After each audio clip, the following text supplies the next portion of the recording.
Y bueno, el asesinato del líder de Hamás es un punto de inflexión en la guerra en la Franja de Gaza. Estados Unidos, asegura que la muerte de Yahya Sinwar durante una operación israelí en Rafah es una nueva oportunidad para impulsar un cese al fuego en el enclave. Las familias de los rehenes israelíes claman por el retorno de sus seres queridos. Y para poder analizar este tema ya estamos en contacto con Jorge Sanz, él es académico de la Facultad de Gobierno de la Universidad del Desarrollo. ¿Cómo estás, Jorge? Muy buenas tardes y muchas gracias por este contacto. Hola Florencia, muy buenas tardes, qué gusto saludarla. Igualmente. Bueno, Jorge, estamos todos sorprendidos con el anuncio entonces de la confirmación de la muerte del líder de Hamás, pero te quería consultar qué representa para este conflicto bélico la muerte del más alto líder de este grupo radical. Yahya Sinwar es el creador, el ideólogo del ataque de Israel, de Hamás a Israel. Por tanto, efectivamente, era un objetivo de Israel. Entre los objetivos de la guerra de Israel estaba el rescate de los rehenes, la eliminación de los líderes de Hamás y la disminución de las capacidades militares de Hamás. Ha cumplido dos de esos, pero le faltan la recuperación de los rehenes. Por tanto, han aparecido algunos líderes que plantean efectivamente que este sería un punto de inflexión, que este es el inicio de un nuevo paso, que podríamos avanzar sobre la paz. Pero a excepción de la ministra alemana y de la ministra italiana de Relaciones Exteriores, son las únicas dos que han hablado de la recuperación de los rehenes. Tengo la sensación de que Israel no va a detener su ofensiva mientras no recupere los rehenes. Eso es lo más importante de la ofensiva de Israel sobre la Franja de Gaza. Es decir, Jorge, bueno, muchos han dicho que con esto se podría acabar la guerra. ¿Cómo lo ves tú? ¿Es algo poco probable? Claro, hay dos elementos que están jugando. Primero, el rescate de los rehenes. Si se recuperan los rehenes, entonces hay una parte de la guerra que se va a solucionar. La segunda parte, que es Hezbollah e Irán, eso todavía está pendiente. Hezbollah ya amenazó con una escalada y Irán señala que la muerte de Yahya Sinwar es un incentivo y es un impulso para atacar a Israel y para seguir la ofensiva contra Israel. Entonces, hay muchos elementos que todavía están jugando. Desde la perspectiva occidental vemos que efectivamente ya con un enemigo menos esto se podría solucionar. Sin embargo, hay puntos que no se han cumplido y hay amenazas que están pendientes. Sí, sin duda. De hecho, sobre todo porque medios estadounidenses indican que Israel ya tendría listo el plan para atacar también, en respuesta, según ellos, contra el régimen de Teherán debido a los misiles que lanzaron el 1 de octubre. Y en ese sentido, eso se reavivaría más incluso porque ingresaría también Irán en una respuesta. Irán es un actor de esta guerra. No nos olvidemos que Hamás y Hezbollah están sostenidos económica, religiosa y militarmente por Irán. Por tanto, está en la guerra. Claro, Israel necesariamente va a responder el ataque de Irán, ya lo prometió, ya lo va a hacer. Pienso que cuando tenga un poco más consolidada la situación del Líbano, va a responder a Irán. El problema es cuáles van a ser los objetivos que va a elegir Israel, porque puede que, tal como fue el bombardeo anterior, termine en esta respuesta al bombardeo, o puede que levante la apuesta de Irán. ¿Qué pasaría si va a atacar las bases desde donde salieron los cohetes? Ok, es parte de lo que Irán está esperando. Si va a afectar un par de pozos petrolíferos o algunas instalaciones económicas de Irán, también es parte de lo que se puede estar esperando. Lo que probablemente generaría una respuesta, no sé si sin precedentes, pero una respuesta más violenta de Irán sería el ataque a las instalaciones nucleares. Generaría un riesgo en la zona y generaría una respuesta muy... Pero Jorge, en definitiva, me atrevería a decir que es poco probable que finalmente Israel termine atacando las centrales nucleares, considerando que con eso perdería completamente el apoyo de Estados Unidos, que es su principal aliado. Y es decir, sin Estados Unidos, Israel queda completamente desprotegido en Medio Oriente ante puros vecinos que lo quieren eliminar. Sí, el vecino más importante es Irán y militarmente Israel es bastante superior a Irán porque su material está obsoleto, su fuerza aérea está obsoleta, lo que sí tiene son muchos misiles y esos misiles podrían llegar a la población civil de Israel. Entonces, por eso que Israel tiene que elegir muy bien cuáles van a ser los objetivos, porque la respuesta puede ser muy dura. Irán incluso puede minar el estrecho de Hormuz y va a generar una crisis mundial en términos económicos y en términos del abastecimiento del petróleo. tiene que medirlo muy bien. Ese paso está en las manos de Israel. Al contrario, el avance de la guerra está en manos de Irán porque si Ali Khamenei señala que la muerte de Yahya Sinwar es un incentivo para seguir atacando a Israel, se ve bien difícil porque cada uno tiene un elemento por el cual resolver el avance o no avance de esta guerra. Están los dos empatados en eso. Sí. Ahora, Jorge, he estado leyendo algo también de analistas y de autoridades en materia de seguridad y que, claro, contaban o mencionaban de que la muerte de Sinwar podría significar un punto de inflexión, como lo decías muy bien tú, sí. Principalmente por lo reacio que era Yahya Sinwar a cualquier tipo de acuerdo que se llegara a contar para obtener un alto al fuego. Era el principal opositor a una tregua. Entonces, ahora que él ya no está, muchos creen que podría, incluso considerando que además también tanto Hamas como Hezbollah han sido constantemente atacados y la verdad es que las dos facciones están bastante debilitadas después de un año de guerra. Sí, cuando se plantea eso, se anuncia la muerte de Yahya Sinwar y se empieza esta especulación de que efectivamente se murió el más duro. Sí, probablemente se murió el más duro, no sabemos quién lo va a reemplazar.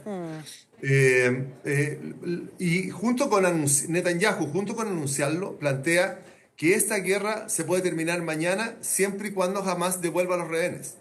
Entonces, ahí hay un elemento que es importante. Siempre se planteó que los rehenes eran el escudo de seguridad de Yahya Sinwar. Pero hoy día Hamas tiene que seguir viviendo, está golpeado, tiene 5 de sus principales líderes muertos, no sabemos quién va a tomar el mando de esto, qué características tiene, pero la oferta que hizo Netanyahu de que la guerra la terminamos mañana si me devuelven los rehenes, le entrega la responsabilidad a Hamas, le entrega la responsabilidad a Irán. Entonces, sí, Yahya Sinwar era el principal opositor a la negociación. Tal como Haniyeh era el principal negociador de Hamas, este era el punto encontrado. Este es el policía bueno y el policía malo. Entonces, claro, Yahya Sinwar, si no está, y siendo él el principal ejecutor de esta ofensiva sobre Israel, elimina un punto duro de negociación. Pero no sabemos qué más viene. Y lo otro es que si van a aceptar la oferta de Netanyahu de cambiar los rehenes por el término de la guerra. Están en una situación bien difícil. Florencia, pareciera que Yahya Sinwar efectivamente es un punto de inflexión porque va a determinar el curso de la guerra. No necesariamente si vamos a terminar la guerra mañana porque hay elementos sin solución todavía. Está la amenaza de la respuesta de Israel, está la recuperación de los rehenes, está la oferta que hace, la amenaza que hace Hezbollah de levantar la escalada contra Israel. Entonces, hay muchos elementos que se están jugando hoy día. Claro, porque hay algo que hay que dejar en claro, que la muerte de Sinwar no es que finalmente jamás se acabe, es decir, pueden quedar muy debilitados moralmente, a nivel de grupo también, pero obviamente van a buscar un nuevo sucesor, se van a reforzar. Pero hay otro punto también, Jorge, y es que precisamente varios expertos han mencionado que Hamas hoy no tiene la capacidad ni de armamento, ni de humana, ni de poder, ni táctico, ni nada, para realizar otro ataque como el del 7 de octubre del año pasado. Es decir, está completamente debilitado Hamas. Por eso lo que planteábamos al comienzo, Florencia, el objetivo de la guerra de Israel contra Hamas fue disminuir su capacidad militar, porque nunca se va a terminar, tal como nunca se va a acabar el movimiento. Ellos van a seguir teniendo alguna capacidad militar, pero disminuir esa capacidad militar que generó el ataque, eliminar a sus líderes y rescatar los rehenes. Entonces, de esos 3, hay 2 que están listos. Ya eliminó a los líderes, disminuyó su capacidad militar, pero no ha rescatado a los rehenes. Y por esa razón es que hoy día el que está llevando la guerra es Hezbollah.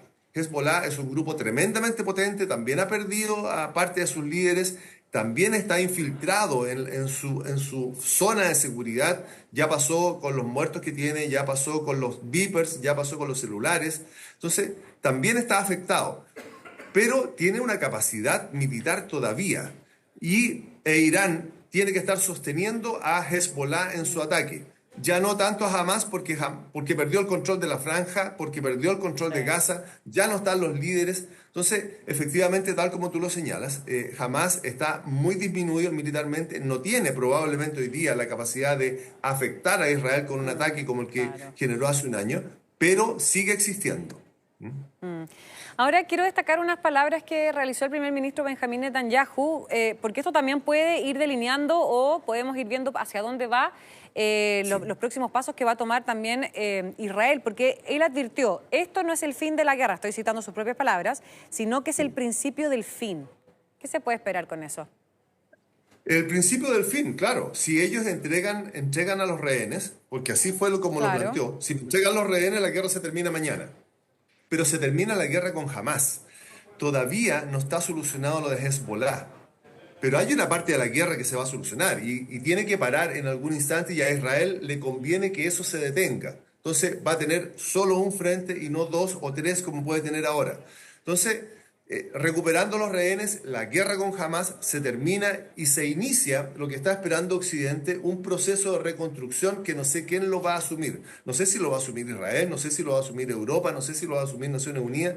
Alguien lo va a hacer, pero hay que reconstruir Gaza y hay que empezar a revisar cuál va a ser el futuro, ¿no es cierto?, de esta franja, cuál va a ser el futuro del Estado Nacional Palestino. Se va a crear el segundo Estado. Probablemente lo debiera hacer Naciones Unidas, porque Mahmoud Abbas con la Autoridad Nacional Palestina no tienen la masa crítica para generar un Estado, por lo tanto hay que ayudarlos a construirlo. Hamas ya no es la oposición que tenía Mahmoud Abbas en esta causa palestina de generar un segundo Estado, ya no está, no tiene la fuerza política ni militar, por lo tanto es el minuto de empezar con la solución al problema. Pero alguien tiene que asumir el control de eso. La construcción de un segundo Estado que sería el Estado palestino y empezar a mirar hacia adelante. Mientras tanto, Israel va a estar pegando a la Hezbollah, porque ese problema lo tiene que solucionar y rápido. Ahora, nosotros comenzamos esta entrevista también, Jorge, analizando el tema de los rehenes israelíes que se encuentran en Gaza. Si bien, claro, sabemos que finalmente Israel no va a acabar la guerra hasta que recupere a todos los rehenes. Pero el gran problema y la gran desconfianza también que tienen gran parte de los milicianos de Hamas es que finalmente si llegan a liberar a los rehenes, ¿cuál es la garantía de que efectivamente el ejército de Israel no termine desplazando todo lo que queda en Gaza? Sí, es que esa negociación la tiene que hacer alguna autoridad. Esa negociación, desde mi perspectiva, es de ONU. Porque además, otro elemento que Netanyahu en varias ocasiones ha dicho que él no va a negociar con terroristas. Entonces, ¿cómo se logra? Exacto, por eso no va a negociar con Hamas. Por eso que los que estaban negociando era Estados Unidos, era Arabia Saudita, era Egipto, era Qatar. Sí. No había una negociación directa de Israel con Hamas, porque eso no va a pasar, porque Israel no reconoce a Hamas como un actor internacional. Pero lo tiene que tomar desde mi perspectiva, lo tiene que tomar Naciones Unidas o lo tiene que tomar Estados Unidos. Uno de ellos, o la misma comisión que está funcionando, Estados Unidos, Qatar, Egipto y Arabia Saudita. La ONU yo creo que es poco probable, considerando que Israel incluso ha sido bien crítico con Antonio Guterres. Y que de hecho no lo consideraban una persona no grata. Claro. Sí, claro. Y además le está pidiendo que saque a la misión que está en la frontera con el Líbano, porque están en el medio del fuego, porque están protegiendo a Hezbollah. Le tiene una carga muy grande a Naciones Unidas. Pero alguien lo tiene que tomar. Probablemente esta comisión que está buscando el alto el fuego. Y algo hay que creer.